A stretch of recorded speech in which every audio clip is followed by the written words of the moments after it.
Hello students, welcome to my YouTube channel your study classes. आज हम पढ़ेंगे class 10th का chapter 1 that is real numbers exercise 1.3। ठीक है, 1.3 के बारे में आज हम पढ़ेंगे। इससे पहले की वीडियोस में मैंने 1.2 तक कंप्लीट करा दिया था, तो अगर किसी ने मेरी वीडियोस नहीं देखी हैं तो पहले जाके वीडियोस देखें। अगर आप मेरे चैनल पर नए हैं तो मेरे चैनल को सब्सक्राइब करें। मैं आपको क्लास 10th का पूरा मैथ्स सॉल्व कराऊंगी। सो गाइज, एक्सरसाइज 1.3 शुरू करने से पहले मैं आपको कुछ टर्म्स बताऊंगी। ठीक है, उसके बारे में थोड़ा सा इंट्रोडक्शन ले लेते हैं कि हमें कुछ जानकारी दोबारा से रिवाइज करनी है। तो हमें एक्सरसाइज शुरू करने से पहले को प्राइम नंबर्स के बारे में पता होना चाहिए। तो व्हाट आर को प्राइम नंबर्स, किस किस को पता है? जल्दी से अपनी नोटबुक में लिखें कौन कौन से को प्राइम नंबर होते हैं। वीडियो पॉज करो और अपनी अपनी नोटबुक में लिखो। ठीक है, तो मैं बता देती हूँ अब आपको कि को प्राइम नंबर्स कौन से होते हैं। द नंबर्स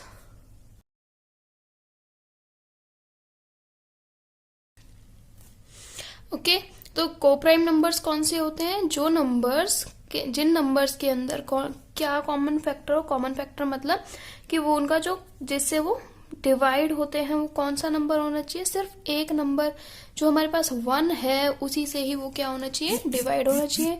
और उनका जो फैक्टर है वो सिर्फ क्या होना चाहिए? 1 ही होना चाहिए। ऐसे कुछ एग्जाम्पल्स बता देती हूँ मैं। फॉर एग्जाम्पल 2,3 ये क्या है? हमारे पास को प्राइम नंबर्स हैं। अब देख लेते हैं कैसे। 2 का हम एलसीएम लेंगे, 2 1 जा 2। ठीक है, और 3 का हम लेंगे तो क्या आएगा? 3 3 1 जा 3। तो इसके जो फैक्टर्स हो गए 2 के वो क्या होंगे? 2 मल्टीप्लाई 1। एंड 3 के फैक्टर्स क्या होंगे? 3 मल्टीप्लाई 1। तो इधर जो कॉमन फैक्टर है वो क्या आ रहा है? हमारे पास सिर्फ 1 आ रहा है। तो ये नंबर्स क्या होंगे? को प्राइम होंगे। ठीक है, अब फॉर एग्जाम्पल 3 and 7 ये भी क्या है? को प्राइम नंबर है। इनका भी जो कॉमन फैक्टर है वो क्या है? सिर्फ 1 ही है। अब आगे देखते हैं कि इस एक्सरसाइज में हमें और क्या चीज की जरूरत पड़ेगी। इस एक्सरसाइज को सॉल्व करने के लिए आपको थ्योरम नंबर 1.3 जो एनसीईआरटी के अंदर है 1.3 वो आपको पता होनी चाहिए। उस थ्योरम के अंदर क्या लिखा हुआ है वो हम समझ लेते हैं। क्या है theorem? Late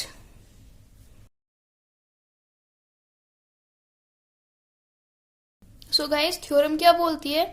late a p be a prime number. P क्या है? हमारे पास प्राइम नंबर है।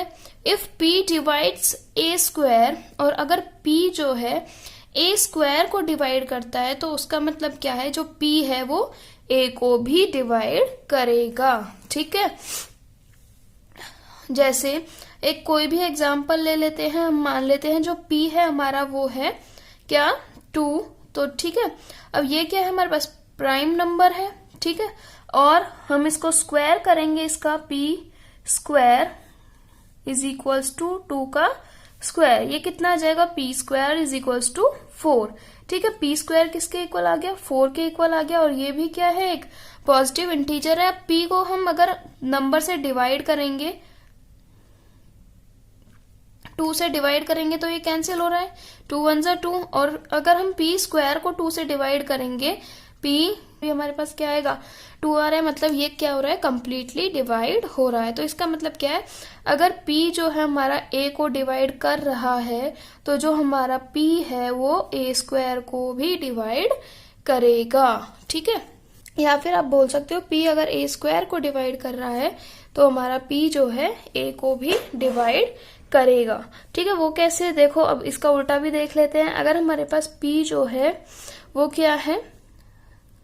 2 माना था हमने, इसका स्क्वायर करेंगे p स्क्वायर क्या आ गया? 4 आ गया। अगर p हमारे पास 2 है तो ये क्या हो रहा है? 2 2 2 जा 4 ही डिवाइड हो रहा है। और p क्या है? हमारे पास 2 है, और 2 को 2 से डिवाइड करेंगे तो भी ये क्या हो रहा है? डिवाइड हो गई। तो ऑब्वियस सी बात है कि वो अगर हमारे पास p 2 को डिवाइड कर रहा है तो p स्क्वायर भी क्या करेगा? उसको डिवाइड करेगा। ठीक है, अब क्वेश्चन एक्सरसाइज हम स्टार्ट करते हैं। ये था हमारे पास इंट्रोडक्शन। अब एक्सरसाइज स्टार्ट करते हैं। सो एक्सरसाइज में जो हमारा फर्स्ट क्वेश्चन है वो क्या है, prove that root 5 is an irrational number. हमें क्या प्रूव करना है कि रूट 5 जो है वो हमारा क्या है, इरेशनल नंबर है। ठीक है, हम किससे प्रूव करेंगे, कॉन्ट्राडिक्शन मेथड से प्रूव करेंगे। कॉन्ट्राडिक्शन मेथड आपने 9th क्लास में भी पढ़ा हुआ है कि हमको जो चीज हमें प्रूव करनी है हम उसका रिवर्स मान लेते हैं। अगर हमें रूट 5 इरेशनल प्रूव करना है तो हम क्या मान लेंगे कि रूट 5 क्या है, रेशनल नंबर है। ठीक है, तो सॉल्यूशन करते हैं हम इसका सॉल्यूशन। सपोज या फिर let root 5 represent a rational number. Root 5 किसको रिप्रेजेंट कर रहा है, एक रेशनल नंबर को रिप्रेजेंट कर रहा है। ठीक है, तो root 5 can be expressed, root 5 को हम कैसे लिख सकते हैं, in the form of rational number. कैसे लिख सकते हैं हम, p/q की फॉर्म में लिख सकते हैं। और जहां पर वेयर q क्या होगा, इक्वल नहीं होगा किसके, 0 के इक्वल नहीं होगा। और एक बात और कि जो हमारे पास p एंड q है, q है ये क्या है, r को प्राइम नंबर्स, मतलब इनका जो फैक्टर है वो सिर्फ क्या है, हमारे पास 1 है। ओके, अब इसको हम देख लेते हैं। अब रूट 5 क्या है, हमारे पास रेशनल नंबर है, तो इसको कैसे लिख सकते हैं, root 5 is equals to p/q, ऐसे लिख सकते हैं p/q की फॉर्म में। रूट 5 को हम क्या लिख सकते हैं, p/q की फॉर्म में लिख सकते हैं। अब क्या करेंगे, हम इसका स्क्वायर करेंगे। इसको मान लेते हैं हम इक्वेशन 1। अब क्या करेंगे, इसको स्क्वायर करेंगे, क्योंकि हम रूट में तो वैल्यू रखते नहीं है, इसलिए हम क्या करेंगे, इसका स्क्वायरिंग बोथ साइड। जब हम इसका स्क्वायर कर देंगे तो वैल्यू क्या आ जाएगी। अब रूट 5 का स्क्वायर कैसे करते हैं, इधर करके दिखा देती हूँ मैं आपको। रूट 5 का हमें क्या करना है, स्क्वायर करना है। रूट 5 का मतलब क्या होता है, 5 की पावर, रूट का मतलब 1/2, और इसका भी हमने क्या कर दिया, स्क्वायर कर दिया। जब भी ब्रैकेट होता है हमारे पास 2, तो उसका मतलब क्या होता है कि पावर कैसे है, मल्टीप्लाई के अंदर है, तो ये 2 से 2 कैंसिल हो जाएगा, तो हमारे पास वैल्यू क्या आ जाएगी, ओनली 5। ठीक है, स्क्वायरिंग बोथ साइड किया हमने, तो रूट 5 का स्क्वायर क्या हो जाएगा, 5 is equals to p² divided by q²। ठीक है, अब इसको कैसे लिख सकते हैं, p² is equals to 5q²। इसको मान लेते हैं हम इक्वेशन 2। अब ये लिखेंगे, इसका मतलब क्या है, p² क्या है, 5q² है, तो इसका मतलब क्या है, 5 क्या कर रहा है, डिवाइड कर रहा है किसको, p² को। इसको ऐसे लिख सकते हैं ना, p² divided by 5 is equals to q²। तो 5 क्या कर रहा है, इसको डिवाइड कर रहा है। ठीक है, तो इसको लिखेंगे हम 5 डिवाइड्स p²। 5 क्या कर रहा है, p² को डिवाइड कर रहा है। अब हमने थ्योरम 1.3 के अकॉर्डिंग क्या लिखा था कि अगर 5p² को, कोई भी a नंबर है जो p² को डिवाइड कर रहा है, तो वो ही नंबर किसको डिवाइड करेगा, p को भी डिवाइड करेगा। तो 5 डिवाइड्स p। ठीक है, ये हम लिख देंगे यहाँ पे इक्वेशन बाय थ्योरम 1.3। किसकी हेल्प से लिखा है हमने, थ्योरम 1.3 की हेल्प से किया है। ठीक है, अब इतना समझ में आया। अब आगे क्या करेंगे हम, let p is equals to 5m। हमने क्या किया, q² को हमने कोई भी इंटीजर मान लिया m। ठीक है, अब कोई भी इंटीजर है, 5 अगर p को डिवाइड कर रहा है तो उसका मतलब क्या है, वो किसी का मल्टीपल है, किसी भी नंबर का। यहाँ पे m की वैल्यू क्या हो सकती है, 1 भी हो सकती है, 2 भी हो सकती है, 3 भी हो सकती है, 4 भी हो सकती है, तो ऐसे कोई भी वैल्यू हो सकती है। अब इसको स्क्वायर करेंगे तो हमारे पास क्या आ जाएगी, p² is equals to 25m²। ठीक है, अब इसको भी स्क्वायर कर दिया हमने। अब क्या करेंगे, पुटिंग द वैल्यू, जो ये हमारे पास ये जो हमने जो ये p² की वैल्यू निकाली है, ये हम किस में रख देंगे, इस सेकंड वाली इक्वेशन में रख देंगे। लिखेंगे putting value of p² in equation second.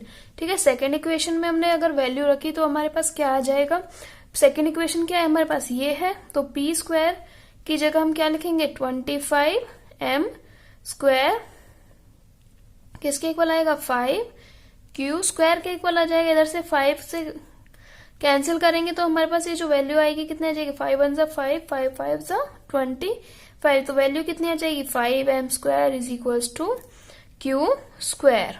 ठीक है, इतना समझ में आया। अब क्या करेंगे, इधर साइड में करके दिखा देते हैं। जो हमारे पास 5m स्क्वायर है वो किसके इक्वल आ गया, क्यू स्क्वायर के इक्वल आ गया। इसका मतलब क्या है, 5 जो है हमारा डिवाइड कर रहा है किसको, क्यू स्क्वायर को डिवाइड कर रहा है। 5 डिवाइड्स क्यू स्क्वायर, तो 5 किसको डिवाइड करेगा, क्यू को भी डिवाइड करेगा। 5 डिवाइड्स क्यू ऑल्सो, ये क्या होगी हमारे पास इक्वेशन 3। गाइस इसको मान लो इक्वेशन 3 एंड इसको मान लो इक्वेशन 4। ठीक है, लिखेंगे from equation 3।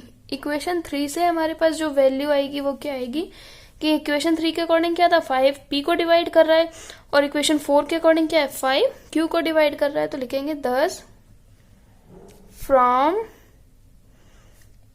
Third 5 divides p and from 4 5 also divide q।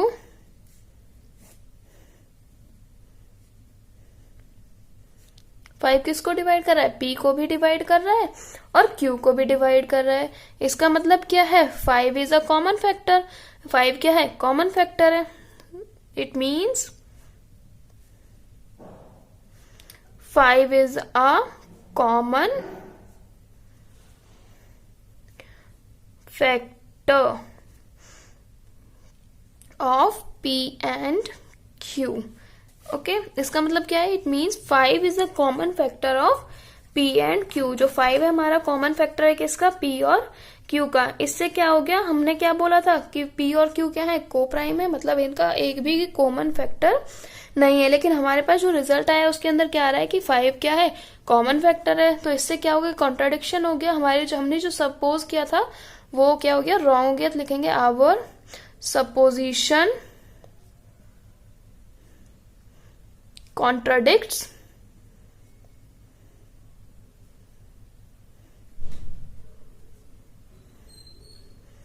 so there is no common factor